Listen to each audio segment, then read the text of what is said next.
The program in Visual Impairments, Comic Studies in the Longmore Institute on Disability presents Adapting Comics for Blind and Low Vision Readers. A roundtable discussion. Join a panel of experts in access, blindness, and comics as we explore creative and technological approaches to open up this historically visual medium to blind and low vision readers. Tuesday, March 23rd, 5 to 6:30 p.m. PT. Panelists: Chancey Darren DeFrain, Skye Mccloud, Josh Miele, Aaron Rodriguez. SFSU hosts: Emily Beitiks, Yue-Ting, Nick Sousanis. Register at tinyurl.com/accesscomics. Audio description of all materials provided. For ASL and CART, request by Friday, March 19th at 12 p.m. to beitiks@sfsu.edu. So welcome and thank you all for joining us. And when I say all, I really mean all. I'm so astounded at how many people showed up, and we're excited to be here. And I have to say that just as a note, I have to say who I am too. I'm Nick Sousanis. I'm a white male with glasses, and I'm wearing a collared shirt with a Batman t-shirt below it, and I'm in a white room. And I run the Comic Studies program here, and I'm going to say a few words to start. My colleagues are going to say some words right after, and then I'm going to introduce how we got to this point. And I have to say at the start that we conceived this as a small working group to get us to learn more about what was out there. And then about a week and a half ago, we thought, well, maybe we'll make it more public and see if we can cast a little broader net and find a few more people who, learn some things that we don't know. And when we did that, we were just sort of overwhelmed with how much it exploded and how much interest there is, which is really exciting. And we realized this is a Zoom session with a few hundred people on it and a few hundred more who've registered. So we won't be able to address everything clearly. And we acknowledge that there are going to be people in the Zoom room that have worked a lot in this space. And, hopefully we'll be able to interact with you. If not tonight, we're going to share the video link afterward. We're going to share all the resources that we collect from tonight that you put through the questions and answers. So please share whatever you're working on, and we will just try to continue this conversation, today, but going forward, because it's really generated a lot of interest, and we're really excited to be here. So thank you all for joining, and I'm going to hand this over to Emily and Ting, and I'll be back in a second. This is Emily Beitiks. I'm the Associate Director at the Longmore Institute on Disability at San Francisco State. And we are so very happy to be hosting this program today. We have all of our work has been about studying and showcasing disability experiences and stories and using those to revolutionize social views around disability. And we have in all of our programs, from the film festival we run to the exhibit that we built, been thinking about how do we build access that goes beyond compliance and is creative and artful. And there's a really good challenge here in comics, and we're very excited to be learning with you all today and supporting this event. Chat has been turned off for access. So if you need any tech support, or if you just want to join the conversation, please use the Q&A box to do so. Thank you all. And I'll pass it to Ting. Hi, everyone. Ting here. I'm of Asian descent, wearing a bright yellow sweater, and behind me, it's just a virtual background of the Golden Gate Bridge. So no $1 million view from the hills for me. It's all the virtual background. So I am an assistant professor, and I coordinate the program in visual impairments at San Francisco State. Basically what that means is I train teachers to work with blind and low vision students. You might hear the acronym Teacher of the Visually Impaired, or TVI. That's me, and that's the type of teachers that I train. I came into this space because Nick and I were hired as new faculty at the same time. And as a teacher of the visually impaired, or TVI, I'm always really interested in creative ways for facilitating multimedia access and just information accessibility for my students, but also my friends who happen to be blind or visually impaired. So Nick and I got to talking, and our just creative outlets started sparking. And I'm really happy that now 5 years later, we had this opportunity to formalize the conversation a little bit and invite a conversation with the real experts who are out there. One thing I really appreciate about this event is that we have representation from both comic makers, but also people from the blindness community. I identify as an ally and activist in the disability community, so I think it's really important to be designing with and alongside people that you want to benefit with accessible information. So thanks everybody for coming here. I will be helping with moderation today, but really my role here is just to facilitate the broader conversation because we want to hear from all of you. I put in the chat for people who want to spark a conversation in social media. We're using the hashtag comics A11Y, and A11Y is a numeronym that stands for accessibility.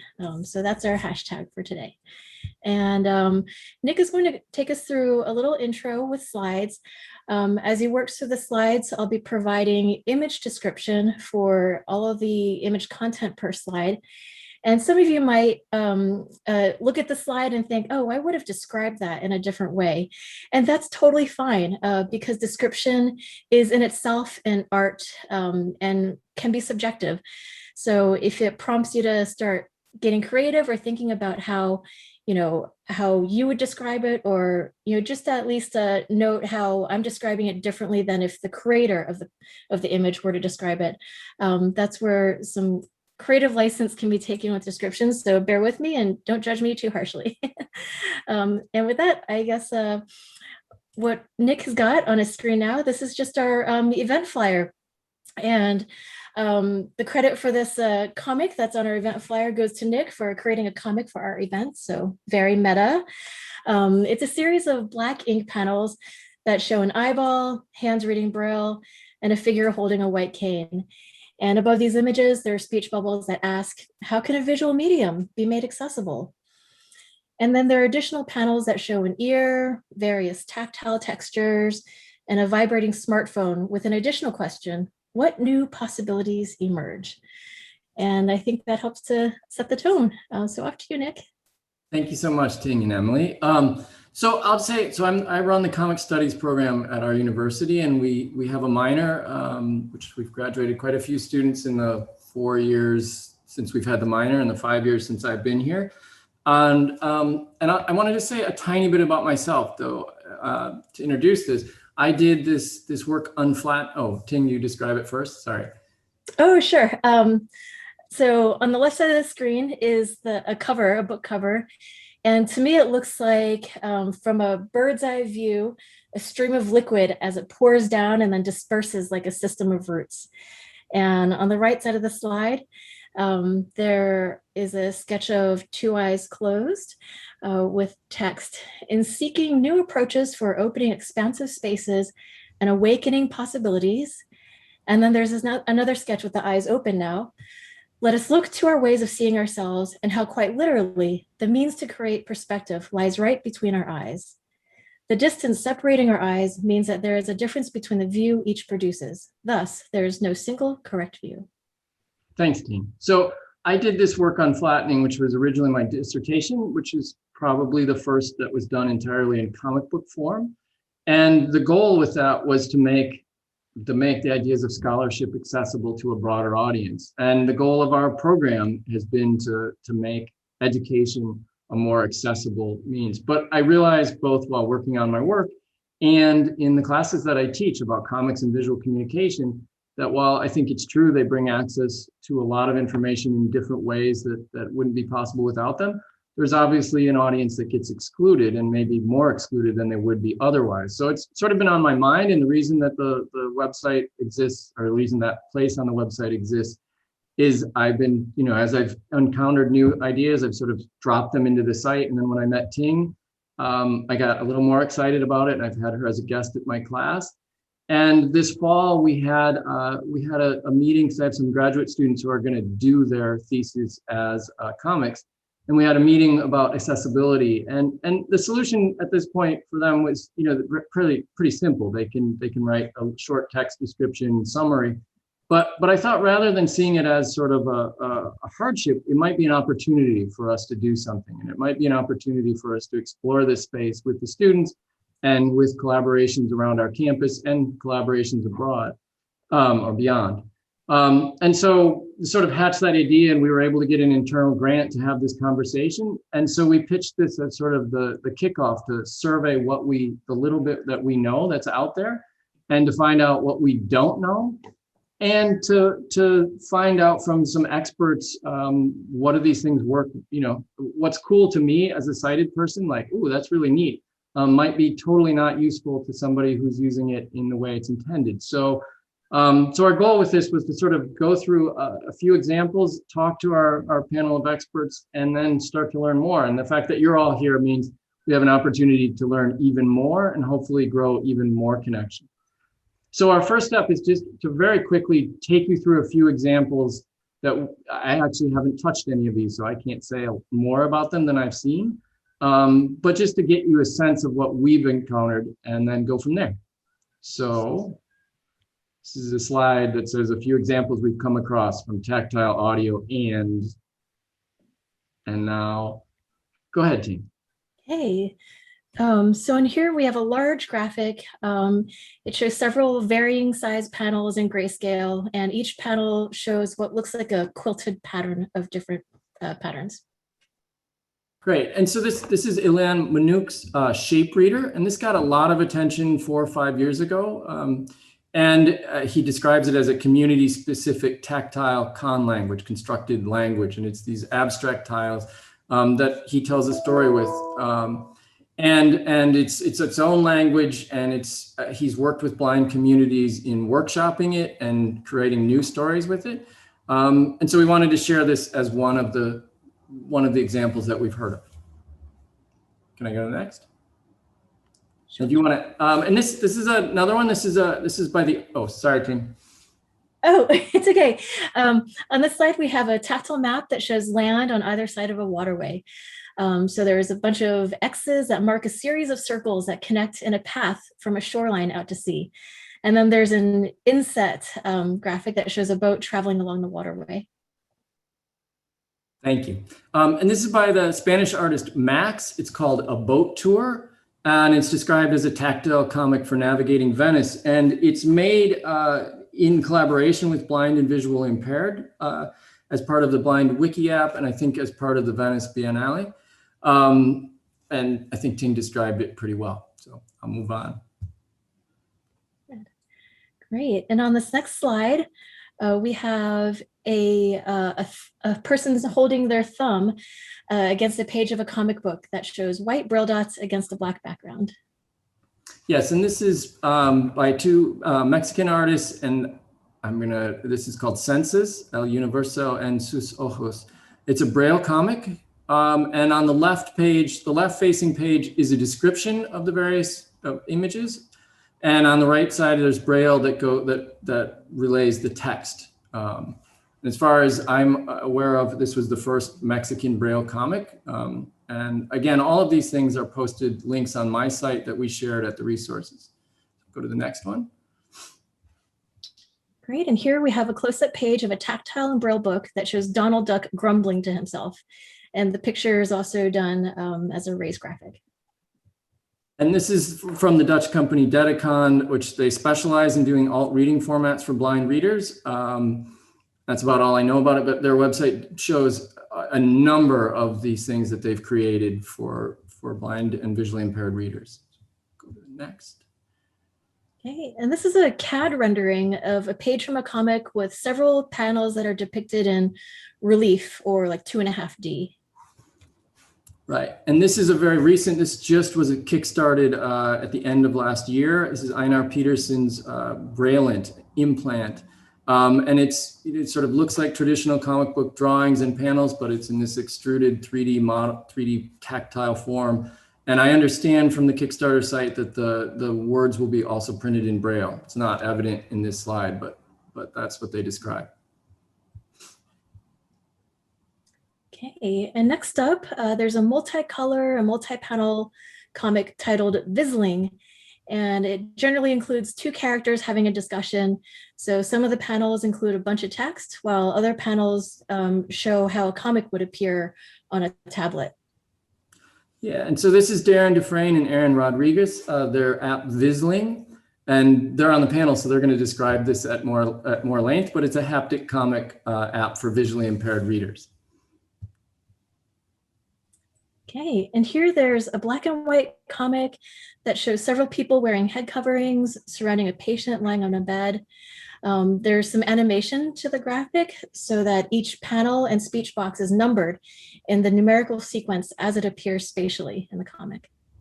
And this is Daniel Fontaine, who's also on the panel. This is his audio adaptation of Lissa, which is a graphic novel billed as an ethnographic graphic novel that came out about 3 or 4 years ago, I believe. And we'll hear more from Daniel in a little bit. Okay, and this is a very vibrant colored image.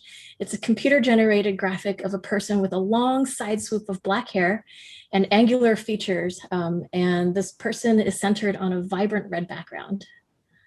And this is Chad Allen's Unseen, an audio comic.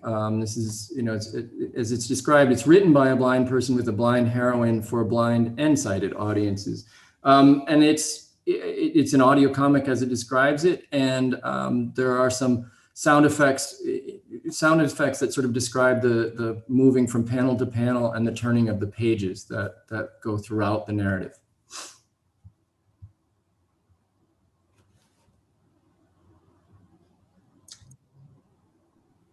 And here it shows Braille instructions for Lego sets. From the first step, it's an image of instructions on a computer screen. It looks like it can be downloaded. And then it says the next step is have a sighted friend help sort the pieces, and a little drawing of little Lego pieces in various boxes are shown. And then the third step says build the set. And it's just a photo of a Lego constructed building. Yeah, and this is from Matthew Schifrin. This is his project Lego for the Blind, and we're gonna have two things from Matthew to end our slide set here. But he's created a system to help blind Lego users build Legos, and his instructions are on the website legofortheblind.com. And his TED Talk is on YouTube, which is also linked on my site.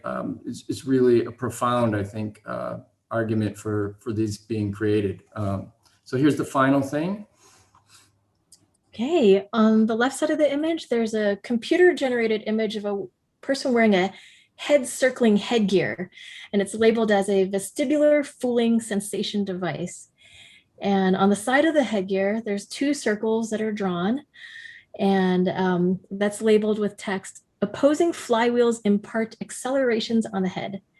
And then along the right side of the graphic, it's just an anatomical image depicting the anatomy of the ear.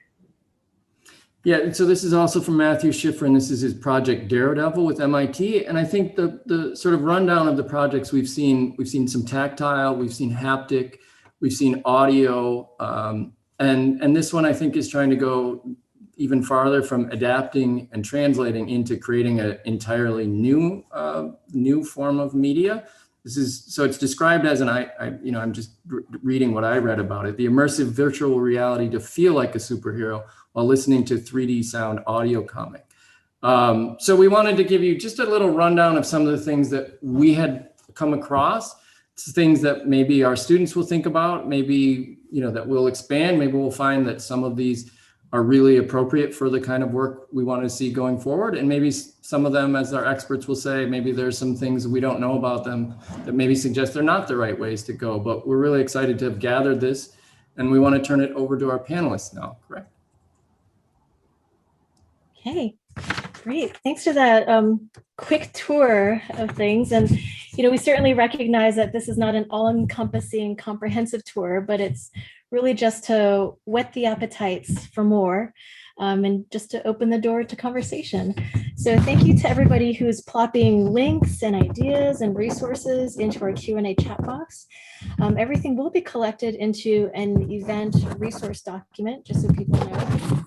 And it will be posted when everything's been made accessible. And because you registered, everybody will get a link to this event recording and to the resources in the Q&A. So please, as the panel discussion goes on, this really is a roundtable discussion. Feel free to share your ideas and links to other resources in the chat. All right, so the first question, this one is for Josh Miele, Chancey Fleet, and Skye Mccloud.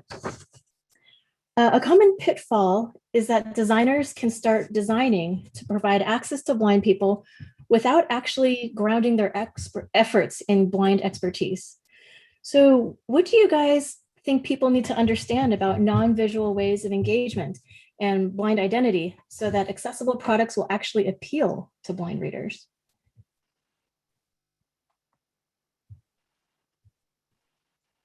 Did you have somebody you wanted to go first, Ting? Go for it, Josh. Okay. Hey, I think I've been asked to introduce myself as a starter to this. So my name is Josh Miele. I'm a scientist who's spent a lot of time doing accessibility research in the particularly in the blind and low vision space, but also in general to look at universal design for learning. And I've done a lot of work in the area of accessible information, video description, and wayfinding and stuff like that. So so that's why I'm here. I've been I'm hopefully here for my accessibility expertise, not my comics expertise, because this is a fairly new area to me, although I've been having comics described to me my whole life. I've also been asked to give you a visual description of myself, which is really hilarious. This is the first time I've ever, as a blind person, been in the position of describing myself. Usually blind people don't really, or a lot of us don't really care that much, but I am a white, one-eyed, burned blind guy with curly, dark hair. I'm wearing a shirt that marks me as a square professional, and I'm sitting in a cluttered office. So to answer your question, Ting, I think that one of the things that we really need to think about, and I'd like to, I think I'll probably be expanding on this as we go forward, but information,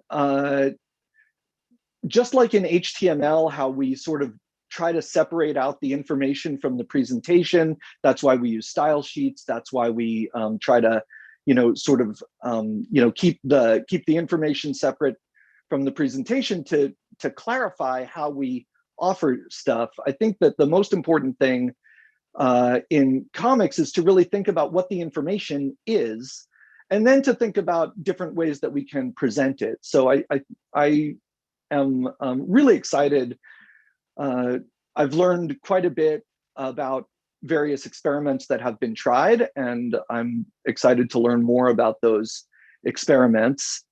But the thing to remember about them is that they are all experiments, and in order to have experiments be valuable, they need to provide data. So not only do we need to come up with cool new ways of categorizing and presenting information from comics so that it can be accessible for not just blind and visually impaired people, but there may be lots of uses for this information in the long run that it, comes from abstracting it away from the visual. But we also need to think about how we present it and like what sorts of structures we use to maintain it. And then, so the designers, I think the designers have a number of challenges. We need to think about what types of information needs to be collected and stored, And then what are the means what are the effective means of repeating that back to people? So we need to experiment with those techniques, and we need to look at how people feel about those techniques and how good people are at understanding them, and how much people like it. Because ultimately, comics and any medium that is for information transmission and also enjoyment, accessibility is not just about getting at the information. Accessibility is about creating a similar experience to what the original intent offered. And if we don't offer a parallel or similar experience that offers the pleasure and enjoyment and information transmission that was in the original, we've failed in our accessibility goals. I've got so much more to say, but I'll just stop because Chancey's got great things to say also, and we've only got a limited amount of time. So thank you. Thank you, Josh, for starting off that conversation. So maybe we'll hand it off to Chancey Fleet, who's coming to us from the New York Public Library. Chancey is the Assistive Technology Coordinator there. Chancey, off to you. What do you think people need to understand about non-visual ways of engagement and blind identity so that accessible products will appeal to blind readers? Hi, everybody. So I'm in Brooklyn. I identify as blind. If you look at my eyes, you'll see that they just do whatever they want to do. That's part of my visual description. And I'm wearing a defiantly comfortable call center looking headset and a purple shirt with pink flowers on it. And I have like a patterned leaf wallpaper tapestry thing behind me. With that out of the way, so I'm at the New York Public Library, and part of my job there is to curate accessible technology in the branch, and part of my job there is to work with library patrons from all walks of life who are blind or visually impaired and help them meet their technology goals. And being in a library, I love it because every goal is valid and the exploration of every medium is valid. And I just have always loved pushing the boundaries of what's possible when it comes to accessibility. And in the past couple years, I've founded and I run a little lab called the Dimensions Project at the library, where we have the means of production for tactile graphics. We have embossers and swell form machines and 3D printers, and we're able to invite people who are blind or sighted to come in and create 3D models and tactile representations at will. And the fun thing has been seeing the types of things that blind and sighted people want to create, and how sometimes what sighted people think is going to be important diverges from what blind people enjoy and pursue, and how sometimes there is a confluence and sighted people bring to our attention something that is very interesting. Some of the images that have been the most effective for me and for a lot of the people in the community I serve are sort of basic images. As a rule, with tactile representation, we want things to be uncluttered. We want them to be well and concisely labeled. We want them to be scaled up because that is the nature of tactile acuity and perception. And so some of the most useful things we have access to are things like maps and graphs. However, there's a lot of art that lends itself fairly well and readily to a tactile form. And I think about Keith Haring when I say this a lot. I've looked at a lot of Keith Haring pieces now, and I feel like I understand them, and I understand kind of the kinetics and movement in them and the relationships in them.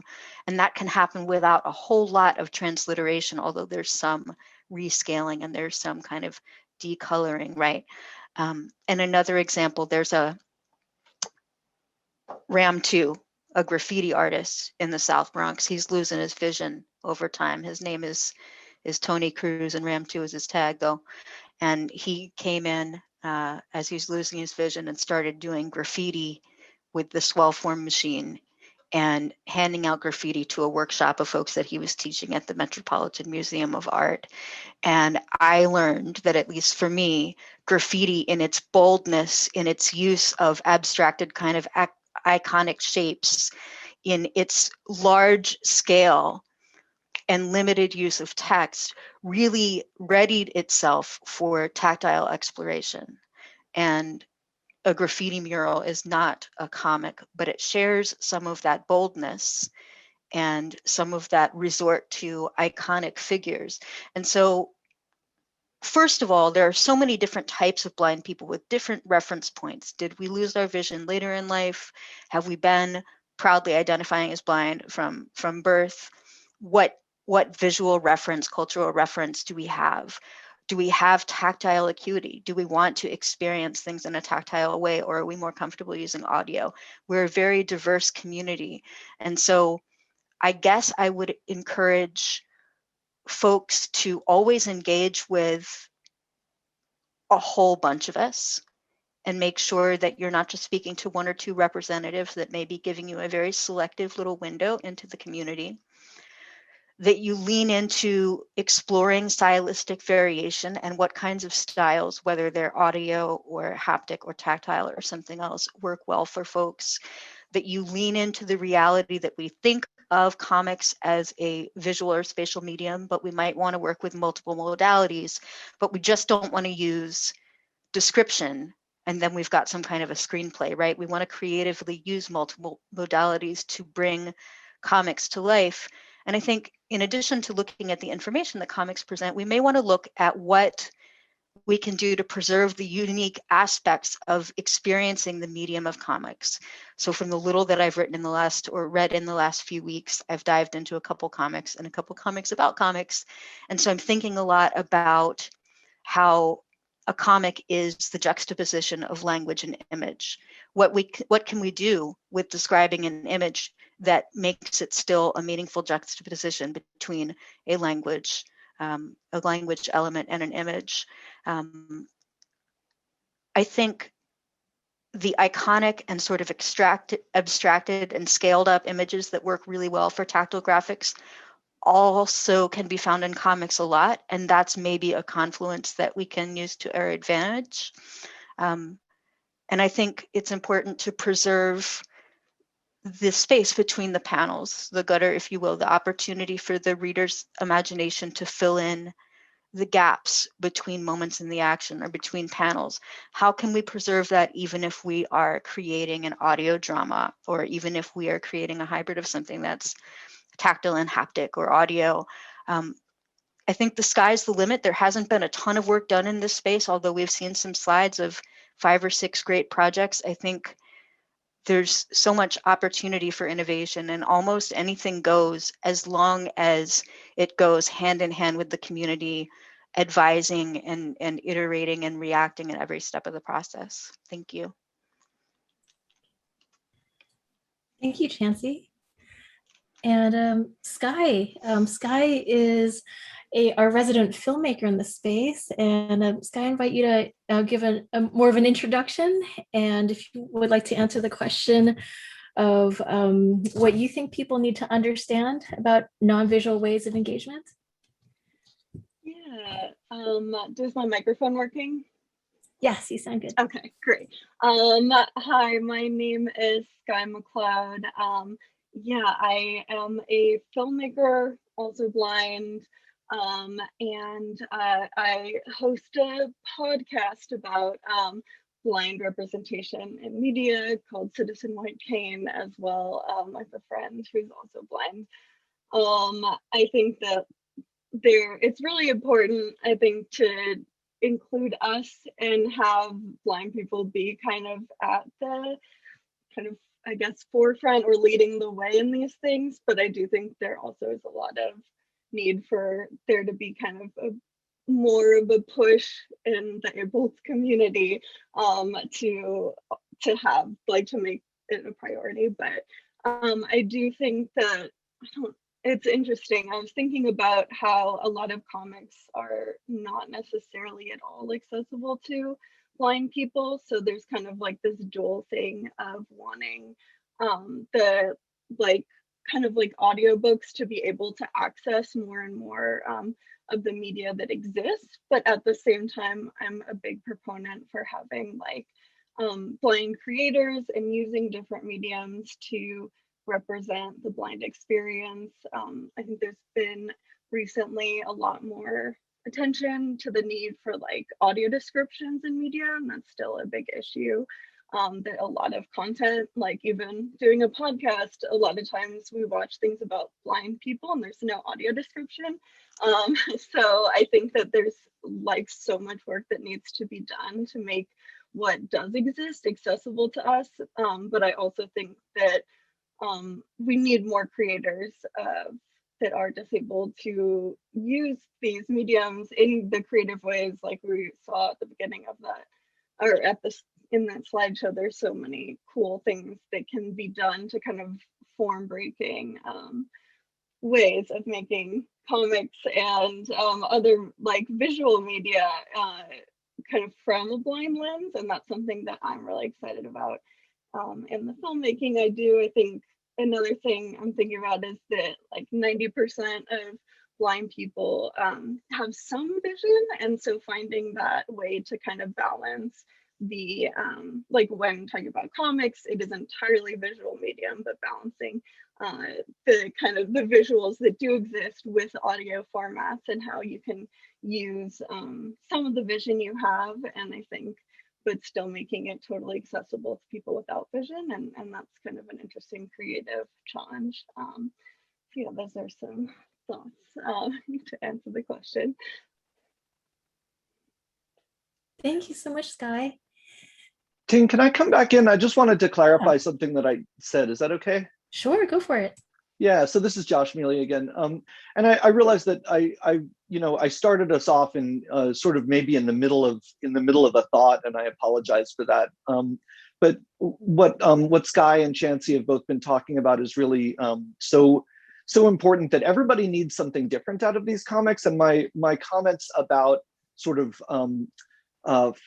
presentation and content were really geared around exactly that. So we don't know, like each person needs something different, and we're not going to create a one size fits all answer for this. In fact, no description, video description or image description really works as a one size fits all. So my hope is that we can find a method where we can store lots of information about every panel, and then find the right way to present the information that's needed for each individual person. For a person who has some vision, that may just be finding out a little more about one person's attire in a frame, or reading the text. Or for a completely blind person, that might mean that there's a whole automated set of, it knows, the system knows what information you need. But ultimately, I want the thing that we come up with to be interactive. I don't think that there's any static. I don't think that a static answer to this or a one size fits all answer to this will meet our ultimate needs. So I apologize for my sort of vagueness earlier, but I wanted to help. I wanted to make it a little more solid based on the appropriate examples that Skye and Chancey brought up. Thank you for letting me. Oh, of course. And thanks for looping back on that, Josh. And, and I like, Josh, how you brought it back around to there's no one size fits all. I know that some of you are familiar with the more audio formats or description or narrated formats. For anybody new to audio description, you can actually explore some of these on Netflix or some Hulu content. Usually if you go to the captioning menu, the captions menu, if it's available, you'll see an option for audio descriptions. So for anybody who wants to try it out, that's there. But when it comes to using description for comics, I know there was a question in the chat about, and I'm going to paraphrase a little bit here, how we might be replicating ocular centrism in over-exhaustive description practices.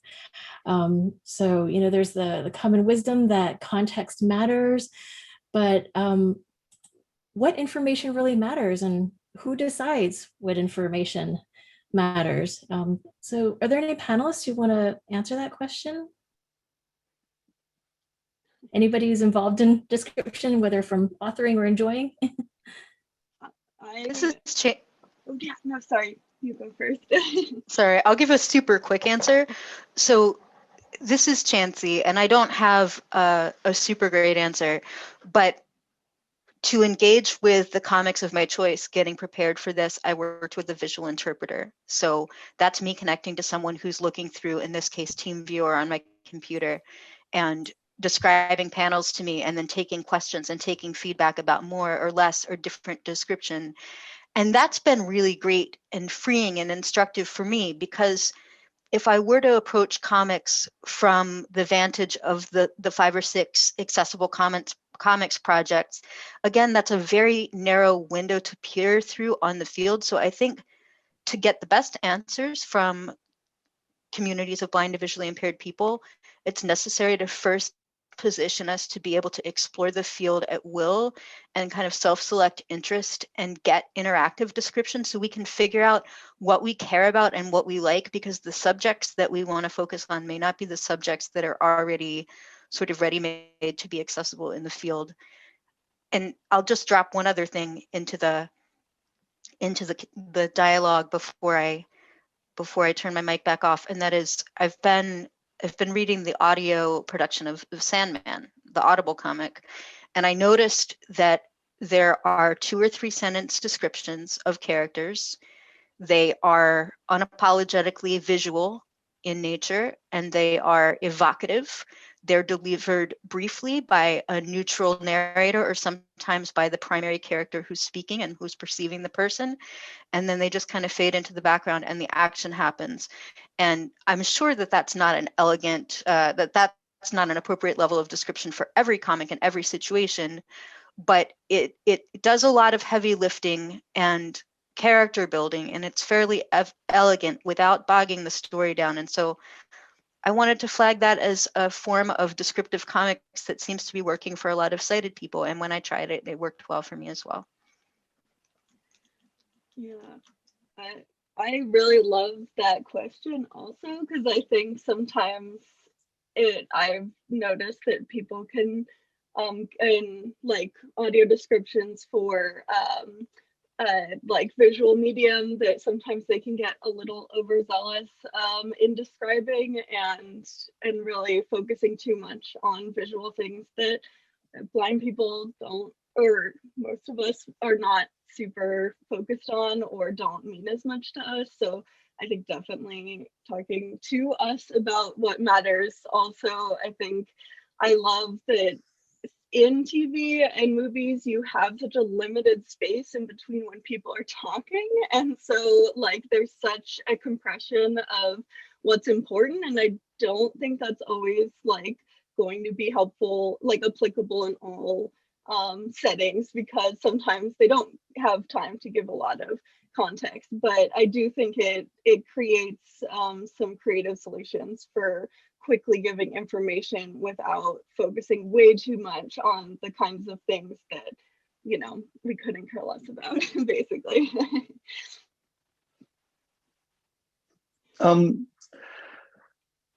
I think this, you know, again, not to beat a dead horse, but one size won't fit all. Sometimes you'll want to know about the very specific visual aspects of the way something is drawn. I might want to know, you know, what are the colors that are being used in the speech balloons, so I get, you know, so I know not only, you know, so I know what the you know, what the artist was doing to communicate something. But other times I might want to know only what the emotional content is. So I might want that abstracted away, interpreted for me. And really, it's not just who's asking; it's when you're asking and what you want to know at various times. So, and I think that we can't get away, and we shouldn't try to think that comics are not a visual medium. Comics are they are born into a very visual medium, and that's okay. That's what they are. I mean, it would be trying to, you know, it's like saying, you know, a symphony is audio-centric, and it is, but it doesn't mean that we can't describe it or create information about it that helps people who won't be hearing it understand more about it. So so there is a visual centrism to comics, but that doesn't mean that they can't communicate beyond the purely visual medium. I think the really important thing is to make sure that if you don't care about the brush strokes, and if you don't care about the fonts, there are other ways to consume this. So just again, the choice should be by the reader, by the viewer, by the listener, not by the person creating the description. Great. I think this provides a nice segue point to a comment from one of the participants, Joel Snyder. Joel, I'm so glad you could make it, and it's so great to have a comment from you. So far we've really considered comics as a visual medium, something for visual consumers, and how do we adapt this visual medium into non-visual formats? And Joel Snyder shares a comment that audio description actually has its roots in comics. So Joel says that radio reading service have been voicing newspapers for decades. And indeed, Joel worked as a volunteer reader at the Washington Ear from 1972 and into the 80s. So how does one share the Washington Post on Sunday orally without describing the images? But techniques for doing so most effectively weren't even considered until the early 80s. Joel also shares that Fiorello LaGuardia, the mayor of New York City in the 40s, voiced and described the comics on WNYC every Sunday morning because there had been a newspaper strike, and LaGuardia knew that he could make political hay by going on the radio and conveying the comics to folks who could only listen to the comics. Thanks so much for that little bit of history, Joel. And I think this is also something to remember as people are thinking about accessible comics, is it doesn't have to be something difficult or challenging or this of epic proportions that's something that's only quote unquote for the blind. But in essence, it could be something that makes the medium more universally accessible. And so I'd like to segue us to a more kind of conceptual idea of what is a comic and what makes a comic a comic. And Scott, I hope this makes your ears perk up, because this next question is for you, of course. So Scott, in your book, Understanding Comics, which I've really been enjoying, and I just giggled at so many points of reading the book. Comics are defined as juxtaposed, pictorial, and other images in deliberate sequence intended to convey information and or to produce an aesthetic response in the viewer. I find it very interesting that you follow this definition by saying that it deliberately excludes genre, subject matter, style, the printing process, and production materials or tools. So with those exclusions in mind, from your perspective, what makes a comic, and what opportunities are there for non-visual formats? Well, thanks, Ting and Nick and Emily. Yeah, this is such an important question, and actually still hanging out there is to what degree are comics essentially visual? And I'm in some ways the poster boy for that. I'm the original sin of having defined comics in a very visual way. But as you were rereading that old definition, which is the long definition, by the way, I don't suggest people use that all the time in casual speech. It's funny because it doesn't necessarily limit it to that. When you're juxtaposing, yes, you're juxtaposing images, but juxtaposition is spatial. Oh, and I should say, since we were introducing ourselves, I'm a middle-aged white guy with round glasses and a check shirt, sitting in a cluttered studio with an obsessively upright series of books on my bookshelf. It's this idea of putting pictures in sequence. The funny thing is that as I studied comics over the years, I was beginning increasingly to think that space was perhaps the most important aspect of comics, was that the idea that you were mapping time spatially. And in some ways that doesn't have to be visual. When we were talking about the notion of tactile comics, of creating something that you can feel, where you can move through space in a tactile way, that can create a very similar experience. But then that brings up the question of, are we trying to convert the form of comics or the content of comics? And they're so very, very different. And that relates, I think, to what Josh was saying, and Chancey as well, was the idea that there's no one size fits all solution. And in fact, like Skye was saying, oh, and I'm Skye's dad, by the way. I spell my name differently, but that's just so people can pronounce it. um, we don't want to embrace just one solution, because there really are a variety of different needs that people have, based on whether they're trying to access the form of the content, and also whether they're low vision or no vision, or something in between. And even low vision readers may experience vision very differently, whether it's macular degeneration, glaucoma, or something like that. So I'm really interested in something that Joshua said about the notion of rich meta content, trying to, as much as possible, to having a rich reservoir of information about each and every panel. If you have something that begins as comics, then the notion of having a lot of information that can then be mined in different ways by different people, by different formats. If you've invested a lot of meta information in each panel, then a reader could at least conceivably say, you know what, I'm interested in this, this, and this about this story, but maybe not so much that. Maybe you can leave off what color things are. Maybe I don't care that much, but I want to hear the dialogue. I want to experience, the physical environment, that kind of thing. I'm also fascinated by a lot of what I've heard. I'm fascinated by the combination of haptics and sound, something that, in terms of translating the content, I think that a sound environment can be very important, not merely using sound to convey language, but using sound to create a sense of space.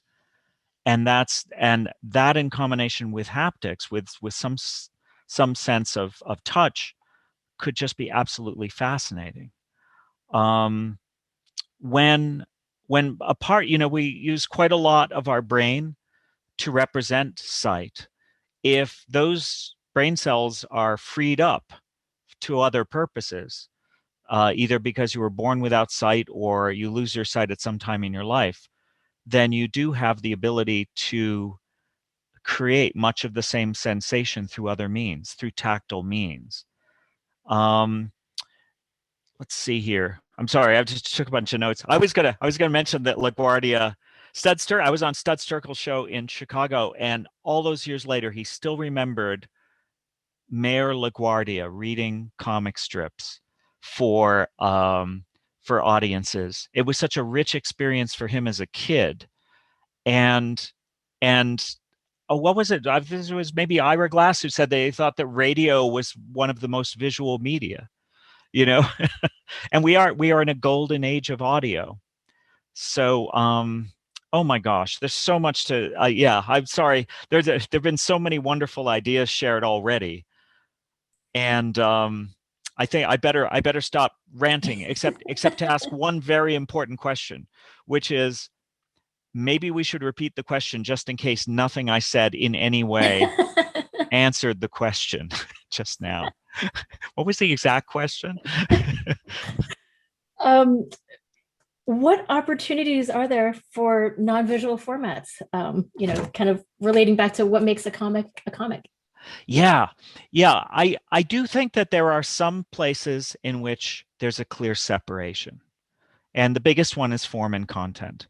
When Nick was speaking of trying to create tactile comics like the Shape Reader, for example, that format, it's so clearly different in strategy and form and effect and experience from what someone would get out of, say, the audio Sandman, right? They're two vastly different things. The funny thing is that even though I care deeply about the form of comics, I'm actually very form agnostic. in the sense that I feel like questions of form are fascinating, but in the end, it still comes down to what the reader needs, what the reader wants out of a work. And I do hope very much that a lot of these inquiries follow the reader's needs, what the reader finds interesting. And very often the reader really just wants to experience the story in as much detail and richness as readers of the original work did.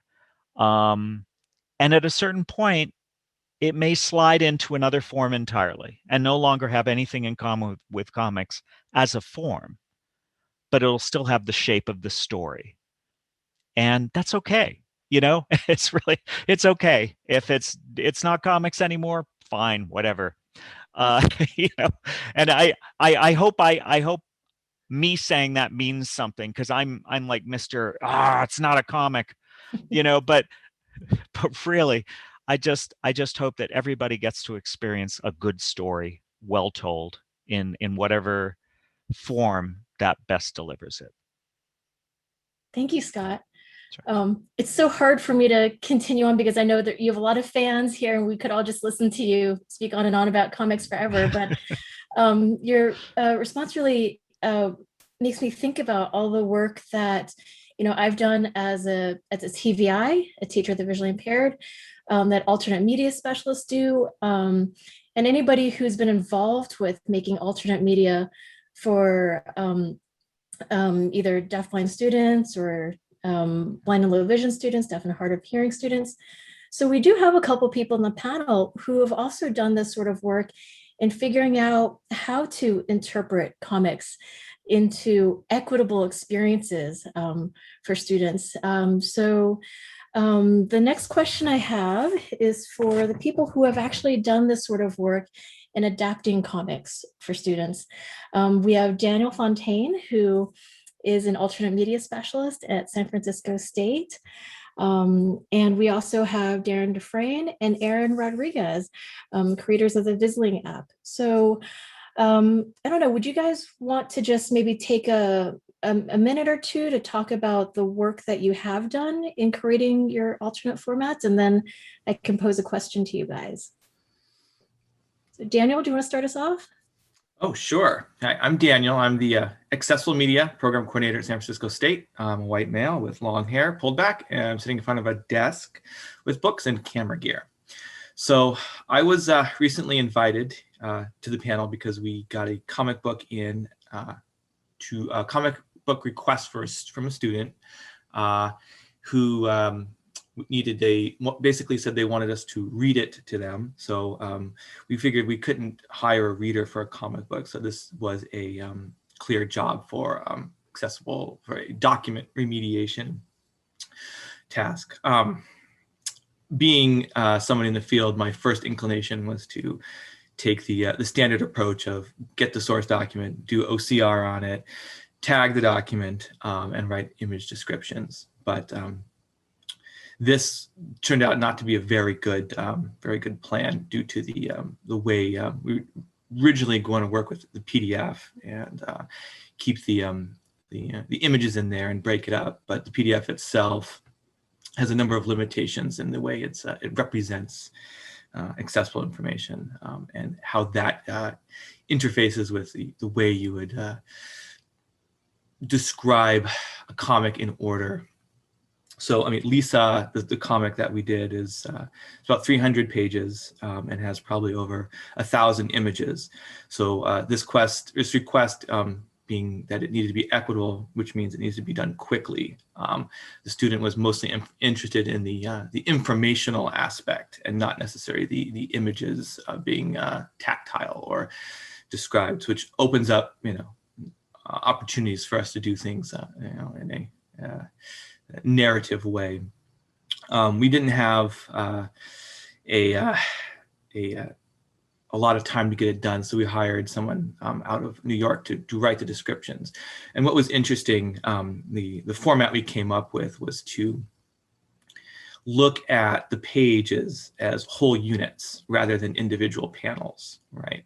And that allowed us to write basically scenes for each page and interweaving, allow us to interweave the narrative, the dialogue of the people speaking with the image descriptions themselves, which we figured the most important thing was to maintain like a narrative flow to create a good experience. Because with the PDF, if you take the whole screen, you break up into little boxes. You now need to build a accessible structure there, which gives you read order, and the alt tags and the text boxes are different, semantically different, and your screen reader will read them in slightly different ways, which can create a confusing juxtaposition between the alt text and the text boxes themselves, which is not necessarily the most enjoyable way to read the comic. So we decided to go with EPUB as the final output, and then combine each page into one large paragraph where each the characters could talk to each other without being broken up by going into, say, a image description, then going to someone discussing, going to dialogue, then going back to an image description, which may not necessarily work if you're stuck in this DOM, this is sort of a tree structure that you get with accessibility in, say, PDF or web. It has to follow a certain, certain very logical structure. So that doesn't work well for narrative. So the end product was a nice PDF, a nice EPUB, where the page structure was maintained and everything read more like a book and less like, say, a bunch of like independent image descriptions, which for Lisa, this comic in question, leaned heavily into that subjective, describing, where you describe the place and time. So you have like panels that are similar that kind of give a feeling for being in a location. But if you had to, say, describe those each individually, you would get this sort of repetitive nature of the alt descriptions, which wasn't really necessary. So for the writer, it was important to capture the feeling of the scene and then make the the narrative flow nicely. And I think it worked out pretty well. I think listening to everyone else, it's really important to figure out what the end product needs to be, what the listener or reader really needs. And for us as accessible media professionals, this course, it was for a course for environmental justice. It wasn't for like an art course or a comic course, right? So the student really needed to get the story to be able to answer questions for the course. So that was, helps guide you with what the final output should be. And it worked out pretty well. So I think I'll write it up. I think it's a good, reasonable model for this particular use case. Wow. It sounds like you really nailed it too, in terms of identifying the purpose of the comic and what the student needed to get out of it. So just curious, how much have you worked with adapting media for blind students? What's your experience? The comics, as being in this position, I knew that they're out there and these requests come through, but this is the first time that we've really taken it on in earnest to try to create a really good product for a student. And I think I'm excited to do it. It was a lot of fun, and figuring out these nuances that everyone else here has brought up so eloquently is, kind of coming to the same conclusion by doing the work is fun. So hopefully we'll get to do it again and improve on it. I think figuring out a consistent verbiage for scenes is nice. If you're describing panels, I originally tried to write it as keeping each panel separate and thinking of it as shots in a movie, long shot, medium shot, close shot of these different people to kind of give you feel. But then again, that's a very visual way of looking at it, and you might not mean anything.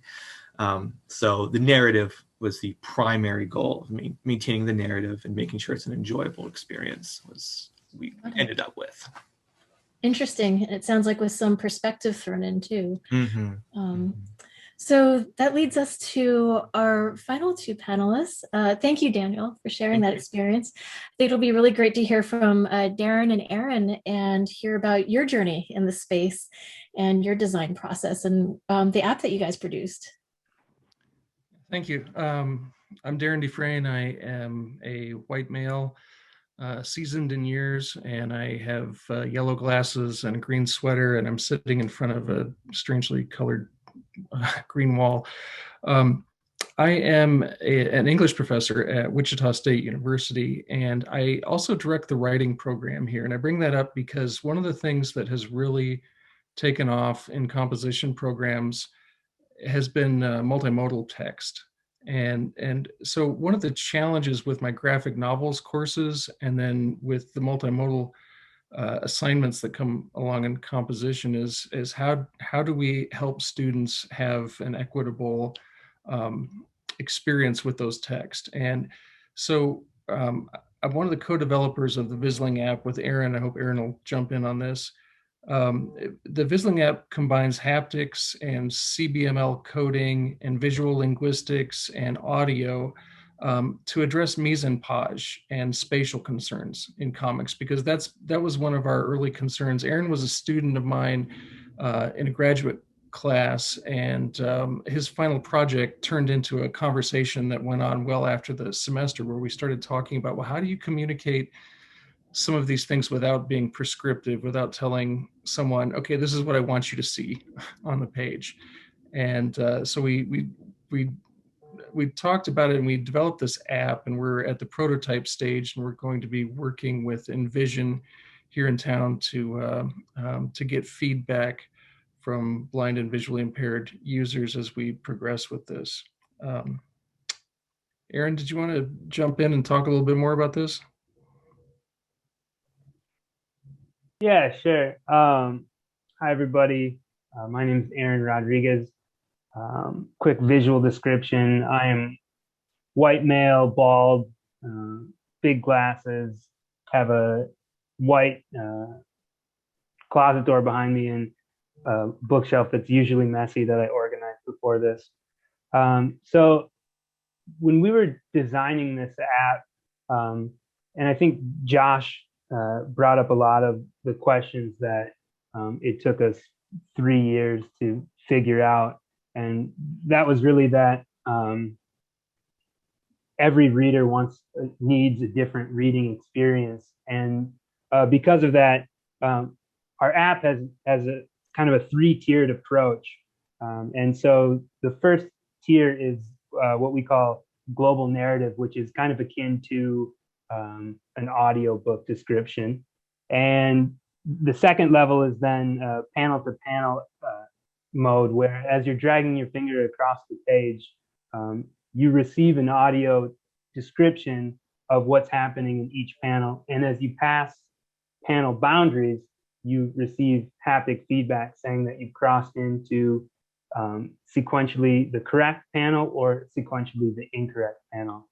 So it allows the reader to use their finger to shuttle between different modes of exploration. And it attempts to be intuitive. And then the last mode is this free exploration mode, where anywhere you touch on the tablet, it reads the object you are touching. So the tablet becomes just a series of coordinates that we program using XML. One of the things that we were really interested in is how we can communicate things. And if you know Scott's work or Nick's work, they often have very complicated pages that you can explain what's going on the page, but you don't necessarily get a full sense of context about how space plays a role, or sometimes crowding, or how things might not be in a top to bottom, left to right order. And those are all important things with understanding the narrative and the story that's being told. So Darren and Aaron, there's a question in the chat. For people who are not as familiar with haptics technology, could you provide a little bit more explanation of what you mean by haptics, especially in the context of how haptics is supporting access and engagement in this comics app? Yeah, so I guess, and this is Aaron talking, simply a simple explanation of haptics is the vibrations that your phone or device give you, to notify you that you're receiving a message or a phone call. And so when we're talking about haptics, that's how we're using it in this app. Unfortunately, different tablets and different, so iPads are starting to phase out haptics in their lower range devices. And so we're kind of trying to figure out which devices are maintaining this very important feedback mechanism. But basically it's the vibrations that you feel when your cell phone vibrates. Thank you. Okay, so, my background in the space is as an educator. And for me, when I think about adapting materials for blind or low vision students, I think about how it could actually be done in a way to make information just more universally accessible, but also exciting for even the students who aren't blind or don't have low vision in a classroom. So a question for Dan, Aaron, and Darren, where you guys have really done a lot of work in the space of adapting comics. How do you think your accessible formats might gain significance in facilitating meaningful classroom interactions between blind and typically sighted students? That's a really good question. One of the things that's come up from several of the panelists has been the spectrum with, that not all people that are BVI are entirely blind or have the same kinds of needs and so forth. And I think in navigating a lot of those needs, you have to find ways to consider what it is that you're looking at. And as you describe that thing to yourself, I mean, this is one of the things we do in composition and creative writing all the time, is have people reframe things, and as they're struggling to improve their work. This is not quite the same parallel process, but by trying to look at an image, you'll uncover a lot of things that maybe if you were fully sighted, you didn't see on the page or in the image, and it helps you work through those things that way. Just like if you're partially visually impaired or blind, I think a lot of the things that you're searching for and looking for, you can then ask pointed questions of your peers that'll help you understand in more depth and more detail.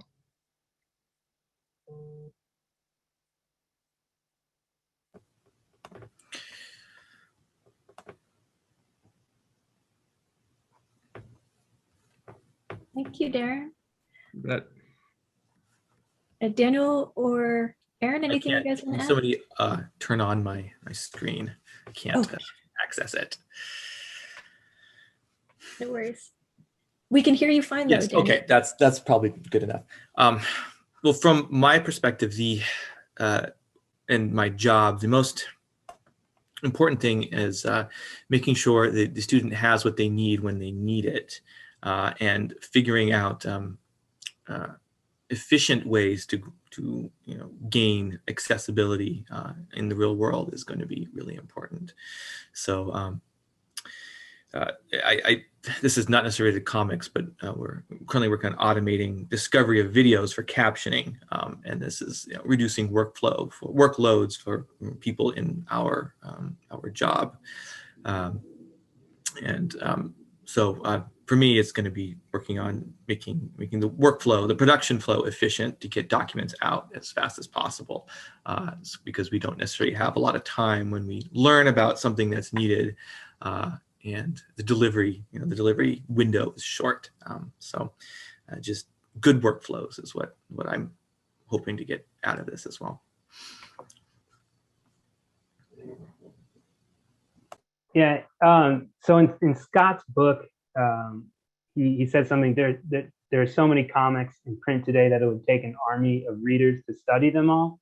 And our process of making comics accessible wants to crowdsource this process of making comics accessible. And when you consider the incredible amount of born digital comics that are being published every day as webtoons, and I saw some questions in the chat about this. How can authors make what they produce accessible?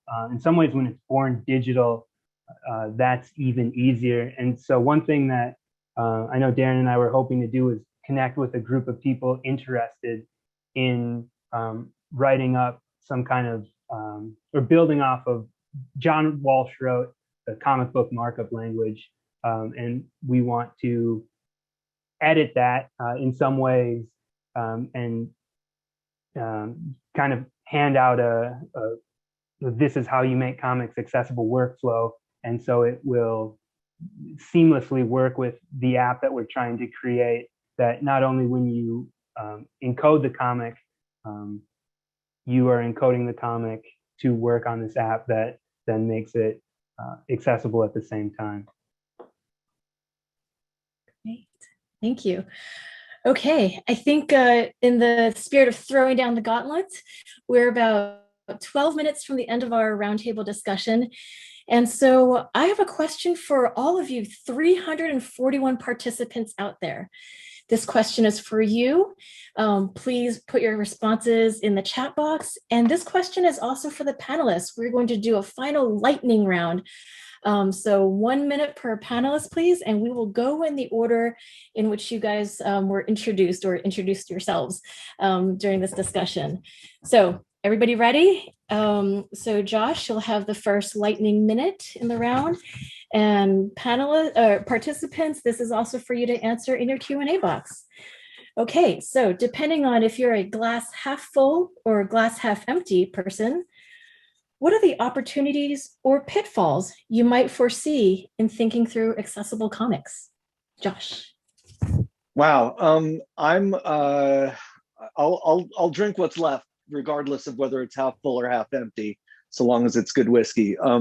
But the thing that I think we need to worry about is I don't think that the Marrakesh Treaty includes comics. So even if the technologies are there to support the accessibility, we're gonna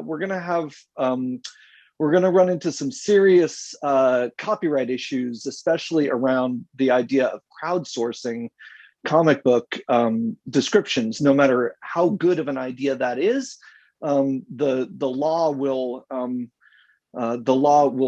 get in the way. So that's a problem, and so that's a half empty answer. And then the half full answer is that I think that we're now at a point where we can actually bring probably a good bit of machine learning, not to the extraction of the metadata, but to the presentation of the metadata. So once we have all of the metadata extracted, or once we have a framework for it, then just like you interact with a screen reader, you will be able to interact with a comic book reader to find out what you need to know about what you're reading.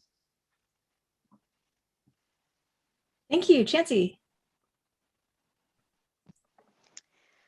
I guess I'm mostly glass half full. I feel like we are in a golden age of audio, and a golden age of audio description, which is a little bit unrelated, but we as a community have kind of seized the right and made a communal demand for audio description for videos, and we've won it across the industry in a lot of contexts, network television and Netflix and Hulu and Amazon Prime and other on-demand services. And so we've gotten past the point where all we demand is text-only access. And I think we as a people understand that the world beyond text in media is important and serious and deserves, that we deserve to have access to it. And I think we're also on the cusp of a lot of really interesting technological changes. Haptics, I think, are still in the infancy of their usefulness, but we've got a lot more spatial audio going on right now, and tactile spatial canvases that we might be able to traverse and get audio feedback underneath a tactile layer, and the cost of embossers is finally coming down.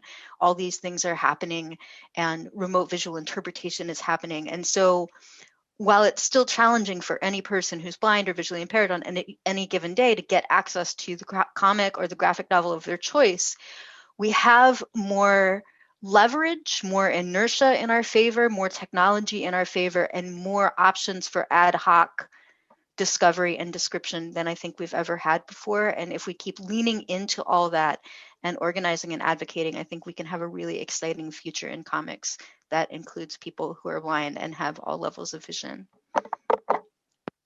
Thank you, Chancey. And off to you, Skye.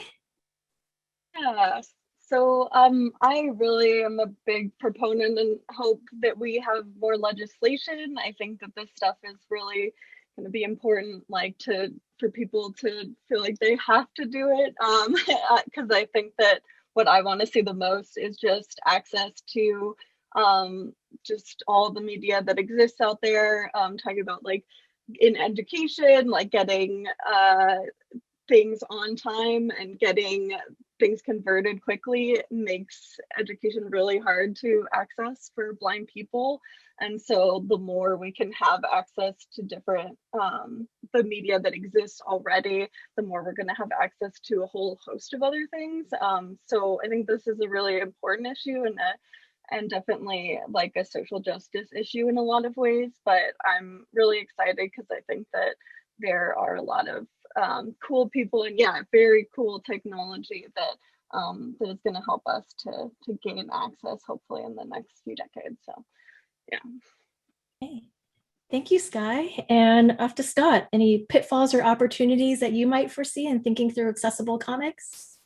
Sure. Well, here's a very specific opportunity. The kind of comics I do, what I've been calling explanatory comics, they're very connected and very reliant on words. And actually, without any pictures at all, you could read one of my books from beginning to end and it would actually make sense. This gives us a lot of opportunities. When you have word-specific combinations with pictures, the pictures can do pretty much whatever they want. And so things will change size, the pictures will come and go. This actually creates a similar freedom for audio descriptions or audio environments or haptics or anything else. So for nonfiction, we actually have a little low-hanging fruit there, something that in some ways is easier than fiction comics where often the pictures are essential. And then just generally, I think that as we understand visual communication more thoroughly, we also understand the ways in which all of us are limited in one way or another. And understanding the limitations of all people's means of communication, our cognitive limitations, our sensory limitations, I think will help to drive home the idea that we're all in the same boat. And it's good for us to not make accommodations for what we call disability, but just to better understand all of our disabilities. Thank you, Scott. Daniel?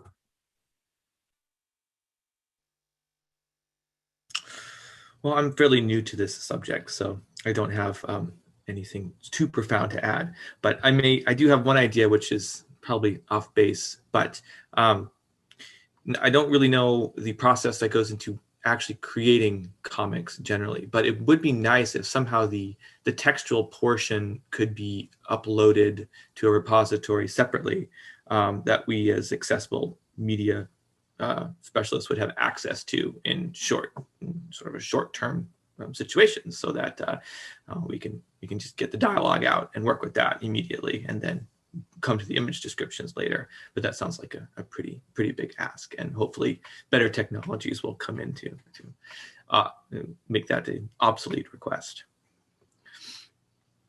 Daniel, you can add that to the wish list. Darren, anything to add? Yeah, don't let my monotone fool you. I'm very, very excited about this. From the moment I got the email from Nick, I started finding all these threads of things going on globally that I wasn't aware of, and I just think that that's really exciting in terms of the kinds of efforts, both artistically and technically, that are going on. And I just think there's a surge of this. And one of the things I see anecdotally on our campus, and I don't think our students are great, don't get me wrong, but I think they're pretty typical in a lot of ways. The younger students that are coming in are super empathetic. And when it comes to things like accessibility and understanding why that's important, how it benefits all the students in the classroom, they're with it. They're with it in ways that 5 years ago, I know, slam on the students from previous generations, but I mean, they're kind of engaged by this. And I have a lot of them asking me if they can do projects on this, just completely separate from anything I'm assigning in the class. So I feel very good about the near future with this, and I'm just so excited about the stuff that I've heard tonight, and then also the stuff that's gone on the last couple of weeks on Twitter and everything. I really, again, think Nick has really put together something that's going to be kind of powerful going forward. Thank you, Darren. And final minute from you, Aaron, on either pitfalls or opportunities that you foresee in thinking about accessible comics. I believe I'm going to go with a half full response. Darren and I have spoken to some publishers, including Pantheon, and they've been very open to working with people who are trying to make comic books accessible. So one of the things that we hope is we can get every, commonly taught comic at colleges and universities, K through 12, accessible by lobbying publishers. And if there's 300 people here or 400 people here tonight, I feel like we can get some grassroots organizing going and get publishers to care about this issue more than they do. Well, thank you, Aaron. And I think that brings us to the conclusion of our roundtable discussion, everybody. Thank you so much for joining. This session has been recorded, and we will be posting the link online with captions when it is ready. If you've registered, you'll receive the link via email. I've also just chatted out the link to the YouTube channel for the visual impairments program at San Francisco State. It will also be posted on our YouTube channel, inviting all the panelists to drop in links to any resources for further study. We're also going to be collecting all the links and resources that were shared in the chat, and we will be posting the webinar with a resources document. I know that there are many, many more questions that were shared tonight that we did not get to.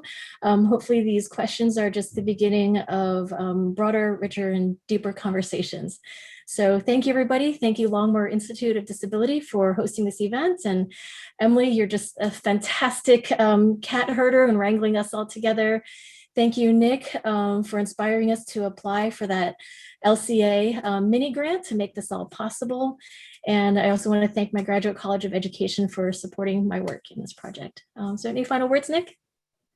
Well, thank you all. That was awesome. And I'm so thankful for the panelists and all the questions that I couldn't keep up with. And I want to figure out ways we can just keep growing this and learning more and connecting you all. Thank you. Thanks, everyone. Bye.